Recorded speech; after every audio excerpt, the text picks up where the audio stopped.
दोस्तों, तो आज के दिन एनएफपी संपूर्ण फूड आईपीओ ओपन हुआ है। तो जानेंगे कि आईपीओ डे 1 में कितना सब्सक्राइब हुआ है और इसका ग्रे मार्केट में प्रीमियम भी ओपन हो चुका है। तो जानेंगे कि प्रीमियम किस प्राइस के ऊपर ओपन हुआ है और इससे कितना प्रॉफिट होने की उम्मीद है। आगे इसमें अप्लाई करना चाहिए या फिर नहीं करना चाहिए, और कल लिस्ट होने वाले आईपीओस के बारे में भी बात करेंगे। तो इससे पहले कि मैं वीडियो को शुरू करूं, अगर आप इस चैनल पर पहली बार विजिट कर रहे हैं या फिर आपने चैनल अब तक सब्सक्राइब नहीं किया है तो चैनल को सब्सक्राइब कर लें और वीडियो को भी लाइक कर दें। पहले बात कर लेते हैं एनएफपी संपूर्ण फूड आईपीओ के बारे में। तो आईपीओ 18 मई को यानी कि आज ही ओपन हुआ है और ये 20 को क्लोज होने वाला है। लिस्टिंग डेट इसकी 25 मई है। फेस वैल्यू 10 रुपये पर शेयर है। बुकिंग प्राइस 55 है और आईपीओ में 2000 शेयर्स का लॉट रखा गया है। आईपीओ 25 करोड़ का है, जिसमें मोर देन 1 करोड़ का पोर्शन मार्केट मेकर के लिए है और मोर देन 23 करोड़ का पोर्शन फ्रेश इशू के लिए है। पूरा का पूरा आईपीओ फ्रेश इशू का आईपीओ है। ये एसएमई आईपीओ है। कंपनी एनएसई एसएमई के ऊपर लिस्ट होने वाली है। आईपीओ के रिजर्वेशन पोर्शन को देखें तो इस आईपीओ में क्यूआईबीएस के लिए 1% से भी कम का पोर्शन है। एशियनाइज के लिए मोर देन 49% और रिटेलर्स के लिए भी मोर देन 49% का पोर्शन है। तो चलिए देख लेते हैं कि आईपीओ डे 1 में कितना सब्सक्राइब हुआ है। तो आईपीओ डे 1 में 0.46 टाइम यानी कि 46% सब्सक्राइब हुआ है। क्यूआईबीएस पोर्शन में आईपीओ पहले दिन ही फुल्ली सब्सक्राइब देखने को मिल रहा है, लेकिन क्यूआईबीएस के सब्सक्रिप्शन फिगर को देखकर अट्रैक्ट नहीं होना है, क्योंकि क्यूआईबीएस के लिए इस आईपीओ में लेस देन 1% का पोर्शन है। एचएनआईस पोर्शन में IPO 0.23 time, big HNIs portion 0.22 time और small HNIs portion 0.26 time subscribe हुआ है। रिटेल पोर्शन में आईपीओ 0.68 टाइम सब्सक्राइब किया गया है। तो पहले दिन आईपीओ में 391 एप्लीकेशंस लगा है, यानी कि डे 1 में देखें तो ज़्यादा बढ़िया एप्लीकेशंस नहीं है और किसी भी पोर्शन में ज़्यादा एप्लीकेशंस नहीं लगा है। अब इस आईपीओ के प्रीमियम को देखें तो इसका प्रीमियम 8 रुपये के ऊपर ट्रेड कर रहा। आईपीओ में 2000 शेयर्स का लॉट है, तो ऐसे में 2 लॉट के ऊपर इस आईपीओ से करीब 32,000 रुपये प्रॉफिट की उम्मीद है। प्रीमियम को देखें तो प्रीमियम 14 से 15% के अराउंड ट्रेड कर रहा है। हालांकि अभी बहुत अच्छा प्रीमियम नहीं है और आईपीओ में देखें तो आज डे 1 में ज़्यादा एप्लीकेशंस भी नहीं लगा है और जिस तरह से आईपीओ में रिजर्वेशन पोर्शन है तो इस तरह के आईपीओ काफ़ी रिस्की हो सकते हैं। और अभी मार्केट में भी जिस तरह से लगातार पैनिक जैसी सिचुएशंस हैं तो आईपीओ में बहुत ज़्यादा सब्सक्रिप्शन आने की भी उम्मीद कम है। ऐसे में अप्लाई करना है नहीं करना है, आईपीओ से कितना प्रॉफिट होगा ये कहना अभी से मुश्किल है, क्योंकि सेमी आईपीओ में बहुत ज़्यादा मैनिपुलेशन भी देखने को मिलता है। तो अप्लाई करने से पहले अपने रिस्क रिवॉर्ड को जरूर कैलकुलेट कर लें और अपने फाइनेंशियल एडवाइजर से कंसल्ट करना बिल्कुल ना भूलें। अब बात कर लेते हैं गोल्ड लाइन फार्मास्यूटिकल आईपीओ के बारे में। आईपीओ का अलॉटमेंट हो चुका है और इसकी लिस्टिंग कल होने वाली है। अगर प्रीमियम को देखें तो थोड़ी देर पहले इसका प्रीमियम 15 रुपये के ऊपर ट्रेड कर रहा था और अभी ये 17 रुपये के अराउंड देखने को मिल रहा है। आईपीओ में 3000 शेयर्स का लॉट है, तो ऐसे में 2 लॉट के ऊपर इस आईपीओ से 1,02,000 रुपये करीब प्रॉफिट की उम्मीद है। इसके प्रीमियम को देखें तो इसका प्रीमियम 40% के अराउंड ट्रेड कर रहा है। तो प्रीमियम को देखें तो काफ़ी बढ़िया प्रीमियम भी देखने को मिल रहा है, यानी कि इस आईपीओ से बढ़िया लिस्टिंग गेन की उम्मीद है। तो आप में से कितने लोगों को इस आईपीओ की ये अलॉटमेंट मिली है, कमेंट करके जरूर बताएं। अब इसी में आईपीओ में लिस्टिंग पॉइंट ऑफ व्यू से अप्लाई करना अच्छा होता है।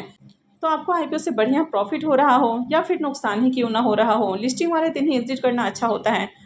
अब बढ़िया प्रॉफिट हो रहा है तो प्रॉफिट बुक कर घर ले जाना अच्छा होता है, और वहीं अगर नुकसान हो रहा है तो कम से कम नुकसान लेना अच्छा होता है। अगर होल्ड किया जाए तो नुकसान और ज़्यादा बड़ा हो सकता है, क्योंकि लिस्टिंग के बाद कई दिनों तक लगातार ऐसा देखने को मिलता है कि स्टॉक में लोअर सर्किट लग रहा है।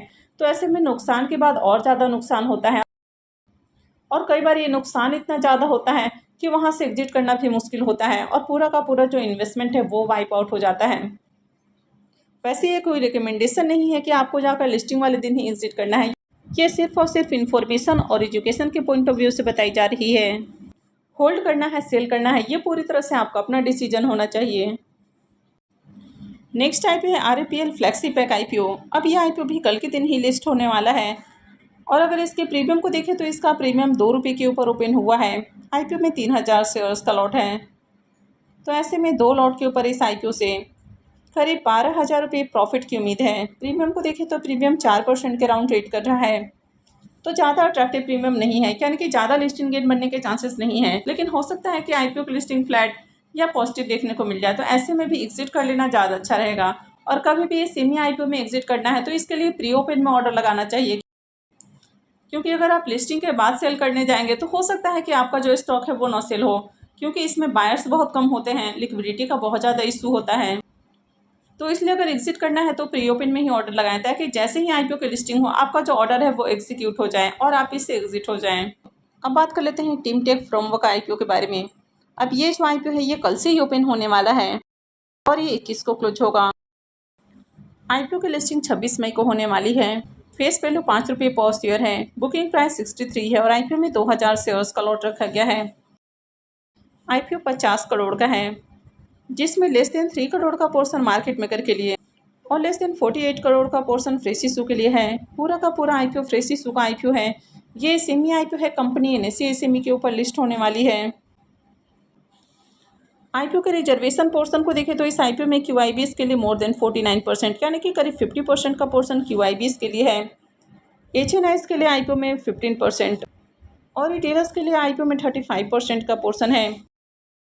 आईपीओ में एंकर इन्वेस्टर्स भी आए हैं, लेकिन अब तक इसकी एंकर लिस्ट नहीं आई है, तो जैसे ही एंकर लिस्ट आती है मैं आपके साथ शेयर करूंगी।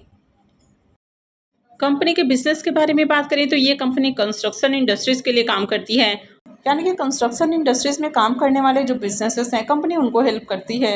तो कंपनी जो कंस्ट्रक्शन इंडस्ट्रीज हैं उनमें यूज होने वाले फ्रेमवर्क स्ट्रक्चर तैयार करती है, यानी कि जो बिल्डिंग है, ब्रिजेस हैं, तो वहाँ पर जो भी कॉन्क्रीट स्ट्रक्चर बनाया जाता है तो उसके लिए पहले एक ढांचा बनाया जाता है। तो ये कंपनी रेडीमेड जो स्ट्रक्चर है वो बनाकर देने का काम करती है और कंपनी कस्टमर के नीड के अकॉर्डिंग कस्टमाइज स्ट्रक्चर भी तैयार करके देती है। तो कंपनी बड़े बड़े बिजनेसेस के लिए काम करती है। तो बिजनेस को देखा जाए तो ठीक ठाक बिजनेस है। अब अगर इस कंपनी के फाइनेंशियल को भी देखें तो कंपनी का फाइनेंशियल भी बढ़िया है, यानी कि कंपनी का एसेट और इनकम लगातार इंक्रीज हुआ है। कंपनी के अगर प्रॉफिट को भी देखें तो साल दर साल कंपनी बढ़िया प्रॉफिट भी जनरेट कर रही है। और कंपनी के अगर पैट मार्जिन को देखें तो कंपनी का पैट मार्जिन काफ़ी शानदार है। इबिटा और नेटवर्थ भी लगातार बढ़ा है। कंपनी के पास अभी 22 करोड़ से भी ज़्यादा का रिजर्व है। और अगर कर्ज को देखें तो 16.5 करोड़ से ज़्यादा का कर्ज है। लेकिन यहाँ पर कंपनी आईपीओ से जो फंड रेज करने वाली है तो उसमें से करीब 15.5 करोड़ रुपए कर्ज के भुगतान के ऊपर खर्च करेगी। तो आगे कंपनी ऑलमोस्ट आपको डेट फ्री होती हुई देखने को मिलेगी। तो ये भी इसमें एक बड़ा प्लस पॉइंट है, यानी कि ओवरऑल फाइनेंशियल भी अट्रैक्टिव है। लेकिन जैसा कि मैं हर बार आपको एसएमई आईपीओस में बताती हूँ कि कभी भी एसएमई आईपीओस के फाइनेंशियल को देखकर ज़्यादा अट्रैक्ट नहीं होता है, क्योंकि एसएमई आईपीओस में बहुत ज़्यादा मैनिपुलेशन भी होता है। काफ़ी बार इनके फाइनेंशियल भी बहुत ज़्यादा मैनिपुलेटेड होते हैं। काफ़ी बार इनको बहुत ज़्यादा बढ़ा चढ़ा कर भी दिखाया जाता है। तो कहाँ पर एक्चुअल फाइनेंशियल है, कहाँ पर मैनिपुलेशन है, तो ये आप आइडेंटिफाई नहीं कर सकते हैं। तो इसलिए कभी भी अप्लाई करने से पहले अपने रिस्क रिवॉर्ड को ज़रूर कैलकुलेट कर लेना है और अप्लाई करते समय ये भी ज़रूर देखें अगर ओवरऑल मार्केट में डिमांड रहती है तभी आईपीओ की लिस्टिंग बढ़िया प्राइस के ऊपर होती है। अब अगर इस आईपीओ के ग्रे मार्केट प्रीमियम को भी देखें तो इसका अब तक ग्रे मार्केट में भी प्रीमियम देखने को नहीं मिल रहा है, यानी कि ग्रे मार्केट में भी इसकी अब तक डिमांड देखने को नहीं मिल रही है। तो जब तक ग्रे मार्केट के अंदर बढ़िया डिमांड देखने को न मिले, आईपीओ में बढ़िया एप्लीकेशंस नहीं लगता है, तब तक अप्लाई करना रिस्की हो सकता है। तो काफ़ी सोच समझ कर कोई भी डिसीजन लें। आई होप आपको वीडियो अच्छी लगी होगी। तो अगर आपने वीडियो को लाइक नहीं किया है तो वीडियो को लाइक कर दें और वीडियो को अंत तक देखने के लिए आप सबका बहुत बहुत धन्यवाद।